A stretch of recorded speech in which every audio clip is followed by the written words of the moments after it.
ഇപ്പോഴും ഇങ്ങനെയുള്ള ആൾക്കാർ ഉണ്ടോ എന്ന് ചോദിച്ചാൽ ഉണ്ട് എന്ന് പറയേണ്ടി വരും.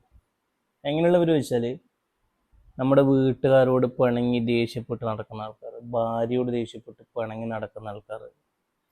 എത്ര കാലമായിരിക്കും ഇങ്ങനെയൊക്കെ ചെയ്തുകൊണ്ടിരിക്കുന്നത്. ഒരുപാട് കാലങ്ങൾ മുന്നോട്ട് പോയിക്കൊണ്ടിരിക്കുന്നത്, നമ്മൾ മാറേണ്ട ഒരു അവസ്ഥയിലേക്ക് എത്തിയിരിക്കുന്നു. എന്താണെന്ന് വെച്ചാൽ നമ്മൾക്ക് ഈ ഭാര്യയോടും വീട്ടുകാരോടൊക്കെ പിണങ്ങി ദേഷ്യപ്പെട്ട് ഇങ്ങനെ പുറത്തു പോയി നമ്മൾ മനസ്സിലാക്കേണ്ടത് എന്താ വെച്ചാൽ ലോകം, ഈ ചെറിയ ജീവിതം അതൊന്നല്ല.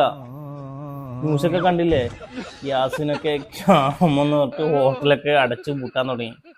ഇനിയും അവരോട് പിണങ്ങി ദേഷ്യപ്പെട്ട് നടന്നാൽ പച്ചവെള്ളം അത് കുടിച്ച് ജീവിക്കേണ്ടി വരും. പോയി നല്ല സ്നേഹത്തോടെ പെരുമാറാൻ നോക്ക്. ഹോട്ടലൊക്കെ അടച്ചിടാൻ സാധ്യതയുണ്ട്. മനസ്സിലായില്ലേ? അപ്പൊ പെട്ടെന്ന് ആയിക്കോട്ടെ. Okay, by.